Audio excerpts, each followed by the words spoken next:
Pokoknya simak terus videonya sampai habis biar kamu ada kegiatan.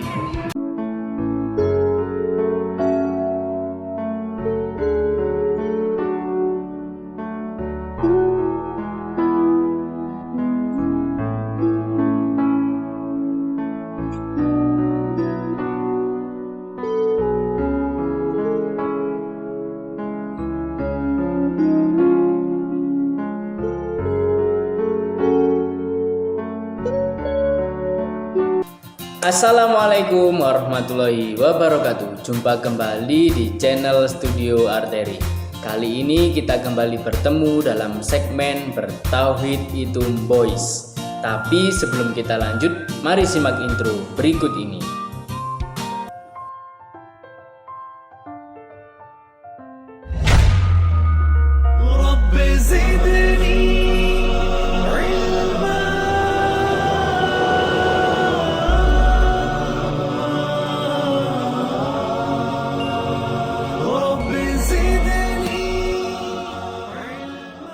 Bismillahirrahmanirrahim. Alhamdulillahirabbil alladzi arsala rasulahu bil huda wa dinil haq liyudhhirahu ala dini kulli wa kafa billahi syahida. Asyhadu an la ilaha illallah wahdahu la syarikalah wa asyhadu anna Muhammadan abduhu wa rasuluhu la nabiyya ba'da. Allahumma sholli wa sallim wa barik ala nabiyyina Muhammad wa ala alihi wa ashabihi ajmain.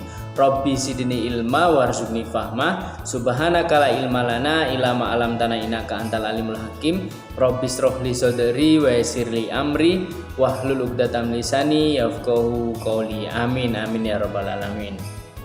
Alhamdulillah, kita sudah di penghujung akhir tahun 2024. Beberapa hari lagi kita sudah menjelang ke pergantian tahun Masehi di tahun 2025. Semoga setiap upaya dan usaha yang sudah kita lakukan selama ini penuh dengan keberkahan dan juga kebermanfaatan agar kita bisa senantiasa menjadi pribadi-pribadi yang jauh lebih baik lagi dari sebelumnya.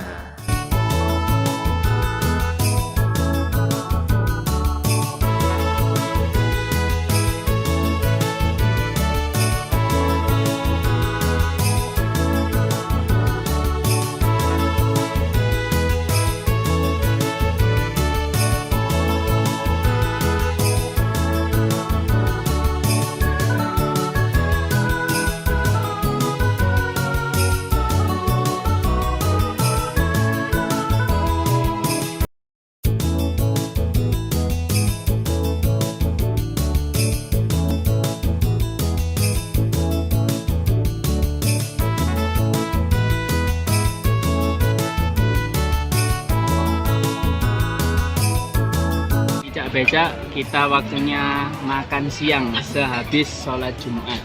Oh gitu ya. Nasi goreng Yahud. Digoreng sapi.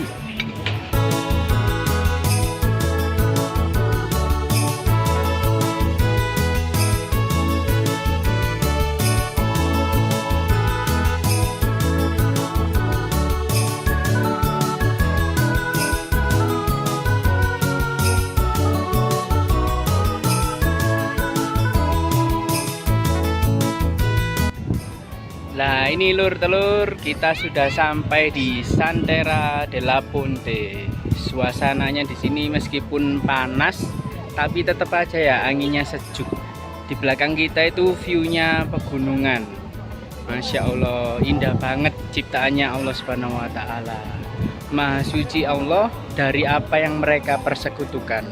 Subhanallahi amma yusrikun.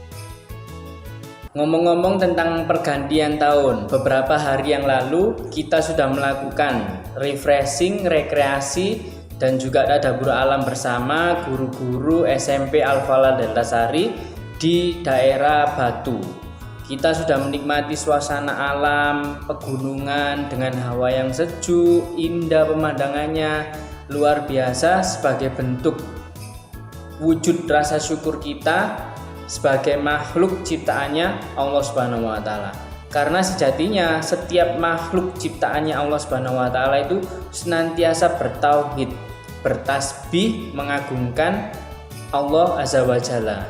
Namun hanya ada dua makhluknya Allah saja yang berpotensi untuk ingkar, yaitu kita sendiri sebagai manusia dan juga saudara kita sesama makhluknya, yakni jin.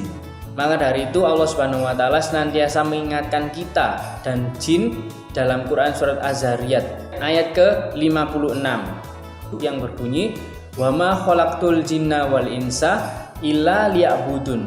Tidaklah aku menciptakan jin dan manusia kecuali untuk beribadah kepadaku.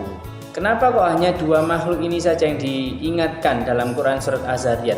Karena memang jin dan manusia ini diberikan akal dan juga emosi sehingga kita bisa berpotensi untuk menggunakannya dalam hal yang tidak baik alias menyalahgunakan. Beda dengan makhluk-makhluknya Allah yang lain. Kita tidak perlu membahas tentang hewan karena memang hewan hanya diberikan hawa nafsu saja. Wajar kalau mereka bertindak semaunya sendiri. Kalaupun hewan bisa menjalankan sesuatu hal yang positif untuk kebermanfaatan hidupnya, itu kita sebut dengan naluri atau insting bahasa Inggrisnya.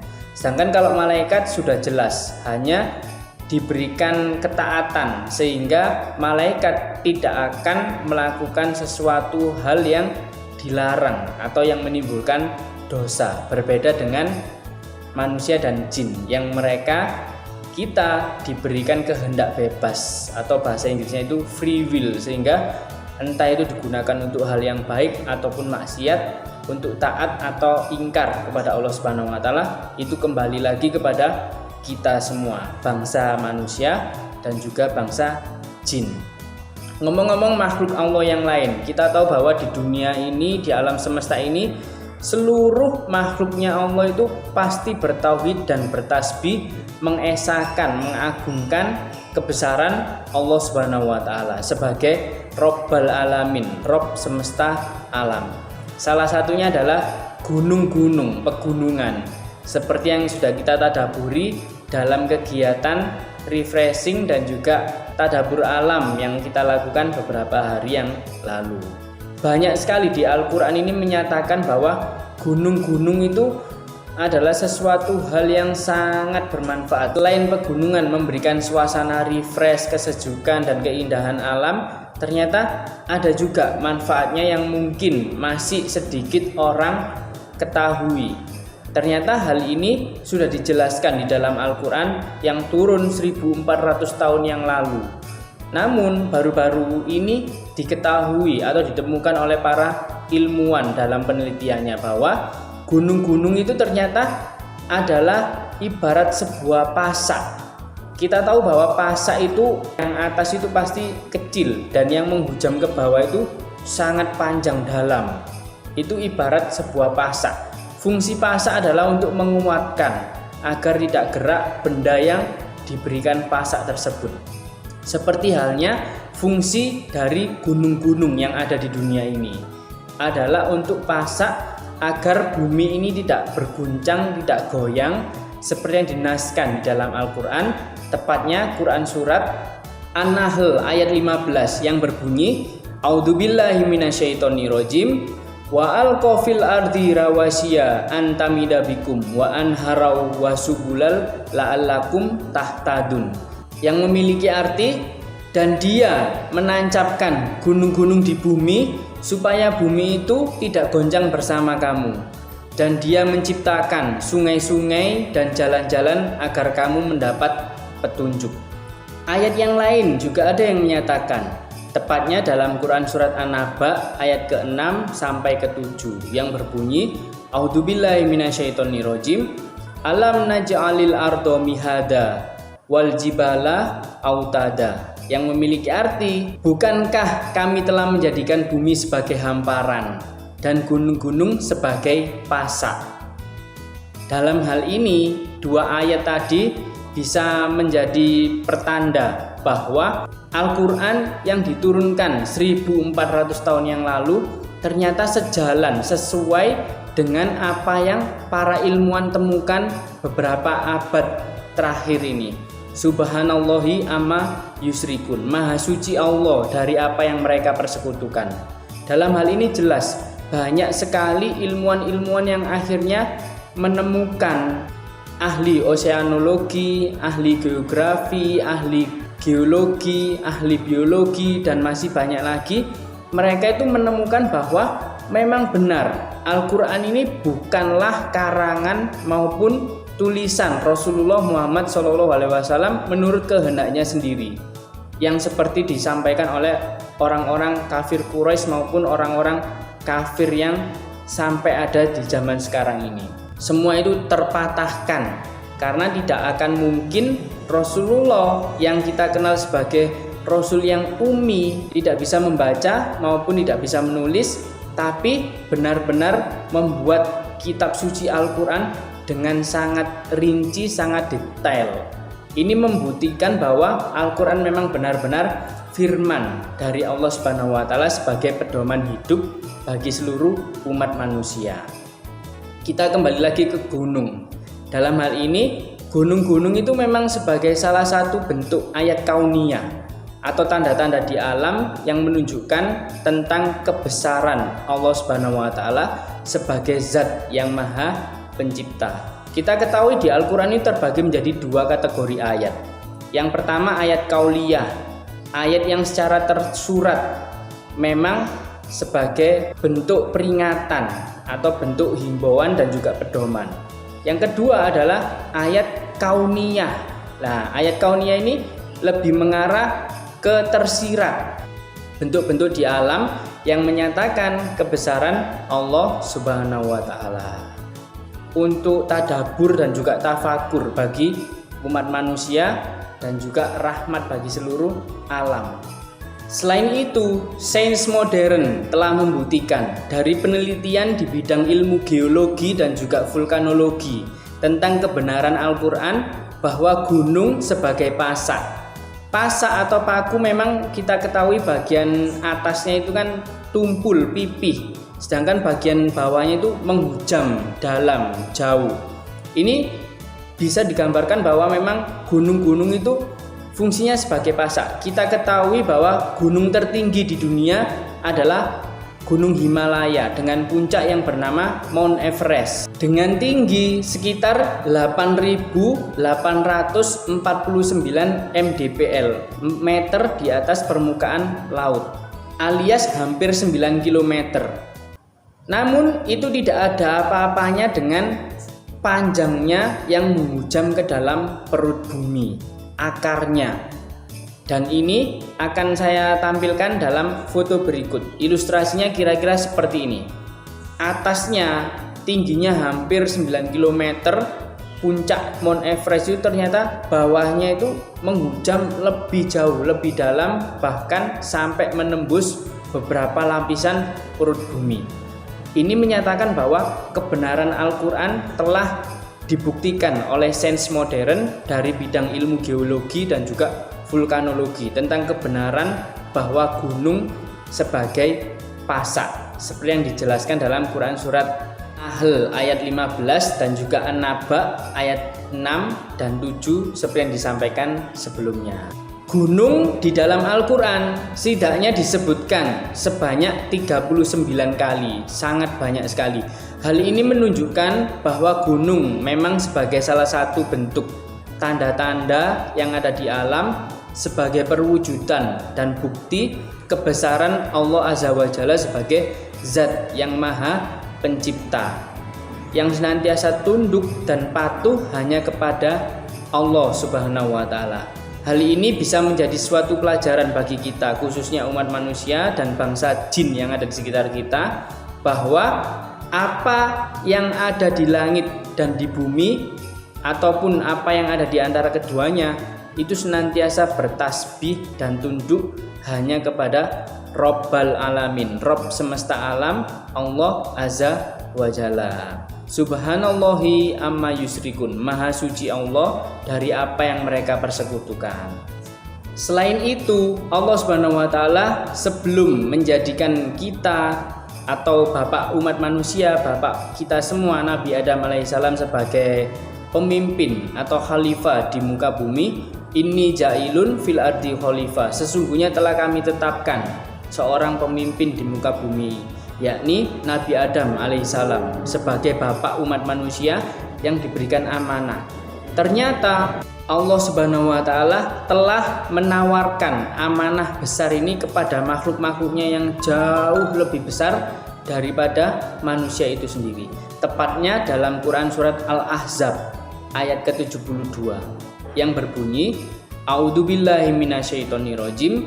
Inna aradnal amanata 'alas samawati wal ardi wal jibali fa abaina ayyah milnaha wa asifakna min hawa hamalahal insan innahu kana zaluman jahula, yang artinya sesungguhnya kami telah mengemukakan amanat kepada langit, bumi, dan gunung-gunung, maka semuanya enggan untuk memikul amanat itu dan mereka khawatir akan mengkhianatinya, dan dipikulah amanat itu oleh manusia. Sesungguhnya manusia itu amat zolim dan amat bodoh.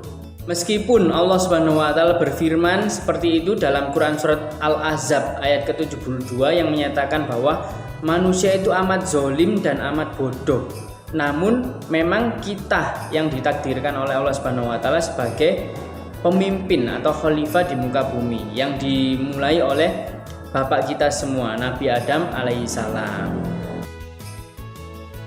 Nah ini Cak Becak, kita mau masuk ke kandang dinosaurus. Kita lihat ya dinosaurusnya apa saja.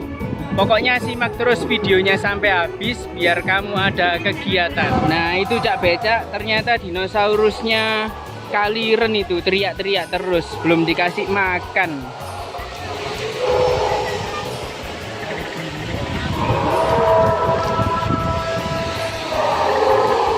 Loh, teriak-teriak terus itu.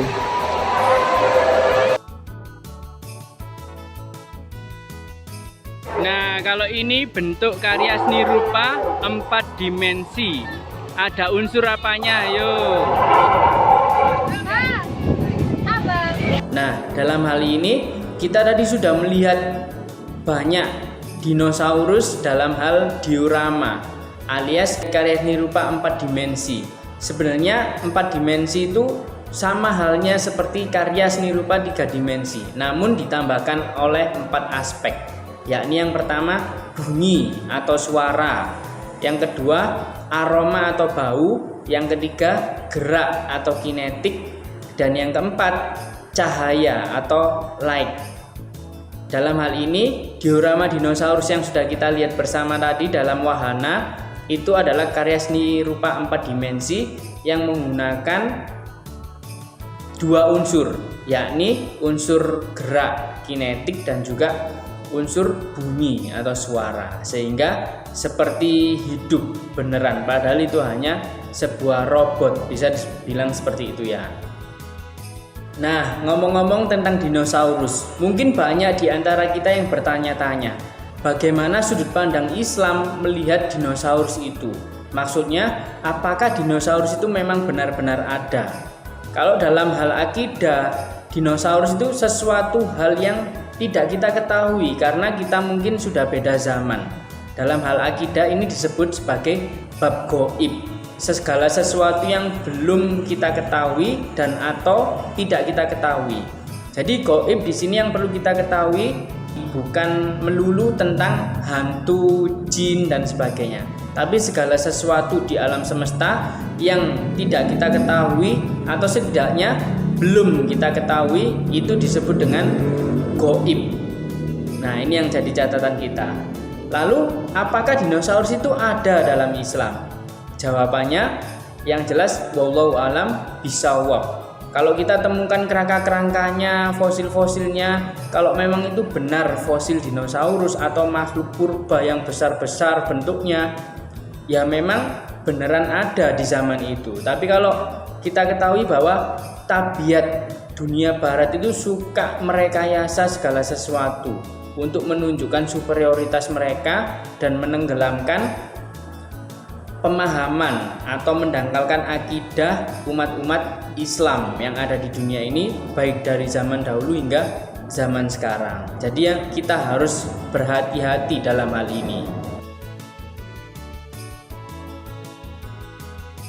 Dalam berbagai buku yang pernah saya baca tentang dinosaurus, kita ketahui bahwa dinosaurus itu banyak sekali macamnya, ada berbagai macam. Dan kita ketahui bahwa dinosaurus adalah makhluk yang bisa dibilang purba, beberapa juta tahun yang lalu hidupnya. Dan beberapa hewan yang ada di dunia sekarang ini yang masih kita jumpai, konon katanya sebagai keturunan langsung dari dinosaurus adalah berbagai macam reptil. Contohnya ada komodo, ada buaya.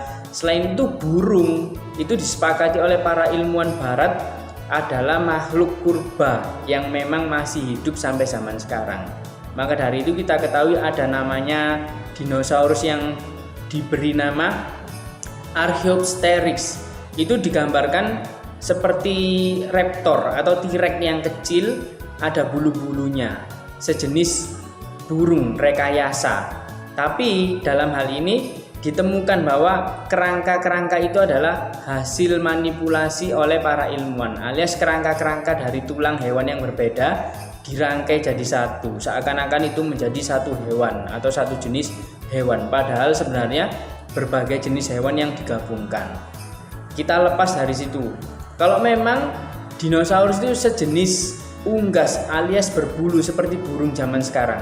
Kita tahu raptor itu tingginya 1,5 meter, agak kecil, bentuknya seperti T-Rex, berdiri dengan 2 kaki, tangannya kecil. Sedangkan T-Rex yang digambarkan dalam film-film animasi maupun film fiksi itu makhluk yang tinggi besar, ganas, paling galak sebagai predator utama, rantai makanan yang utama dalam siklus makhluk purbakala alias dinosaurus. Itu digambarkan sosok yang bergigi tajam menyeramkan, berdiri dengan 2 kaki, tangannya kecil, tingginya sekitar 4-6 meter. Kalau dipikir-pikir, apakah hewan seperti itu beneran ada?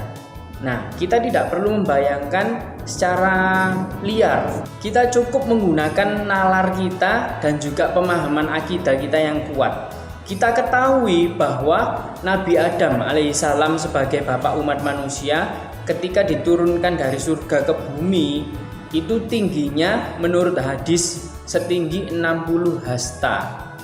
1 hasta itu kurang lebih setengah meter. Jadi kalau 60 hasta tinggi Nabi Adam alaihissalam alias bapak umat manusia, manusia yang paling awal, tingginya sekitar 30 meter. Bayangkan begitu besarnya, begitu tingginya Nabi Adam alaihissalam. Sedangkan T-Rex sebagai predator utama berbulu, berdiri dengan 2 kaki, tangannya kecil, ada bulu-bulu kayak sayap gitu ya. Tingginya sekitar 5-6 meter dibandingkan yang 30 meter. Mungkin saja kalau T-Rex ini beneran ada, itu adalah ayam di zamannya Nabi Adam alaihissalam. Simple sekali, ternyata T-Rex yang kita gambarkan makhluk yang sangat mengerikan, sangat luar biasa, sangat kejam, sangat buas. Ternyata kalau menurut akidah dengan tinggi 5-6 meter, berdiri dengan 2 kaki, kemudian ada bulu-bulunya, anatominya hampir seperti ayam kalau dibandingkan dengan zamannya Nabi Adam yang manusianya itu tinggi-tinggi sekali. Nabi Adam 30 meter, sedangkan itu 5-6 meter. Kira-kira perbandingannya segini. Nabi Adam manusianya, T-Rex adalah ayam. Kira-kira seperti itu ya. Jadi simple sekali. Ternyata pemahaman akidah, pemahaman tauhid itu berjalan seiring dengan ilmu pengetahuan manusia. Karena memang segala sesuatunya itu sudah dijelaskan lengkap, detail, rinci di dalam mukjizat terbesar umat manusia yang diberikan kepada Rasulullah Shallallahu Alaihi Wasallam sebagai khotamul anbiya wa sayyidul mursalin, junjungan kita semua. Allahumma sholli ala Muhammad wa ala ali Muhammad. Amin. Dalam hal ini kita sudah mengetahui beberapa aspek. Yang pertama tentang ayat kauniyah, tentang gunung-gunung sebagai pasak, dan yang kedua tentang adakah dinosaurus di dalam kehidupan nyata umat manusia. Ya bisa jadi memang ada, wallahu alam bisawab. Tapi kalau kita berpikir secara logik, tingginya Nabi Adam seperti itu, tingginya T-Rex seperti itu, ibarat seperti manusia dengan ayam. Kalau sama manusia zaman dulu, T-Rex yang akan lari ketakutan, karena kalau mau matok atau gigit tinggal ditendang aja kabur, apalagi bisa dijadikan T-Rex geprek kayak yang baru-baru ini trending. Mereka akan lari ketakutan. Nah, seperti itu ya. Mungkin sampai di sini dulu pembahasan kita pada kesempatan belajar bareng kali ini. Terima kasih atas perhatiannya dan mohon maaf apabila ada salah. Sesungguhnya kalau ada kebaikan atau ilmu yang bermanfaat itu datangnya dari Allah Subhanahu wa taala, dan apabila ada salah dan kurangnya itu mutlak datangnya dari saya. Ihdinas siratal mustaqim. Terima kasih atas perhatiannya. Subhanakallahumma wa bihamdika asyhadu alla ilaha illa anta astaghfiruka wa atubu ilaik. Wassalamualaikum warahmatullahi wabarakatuh.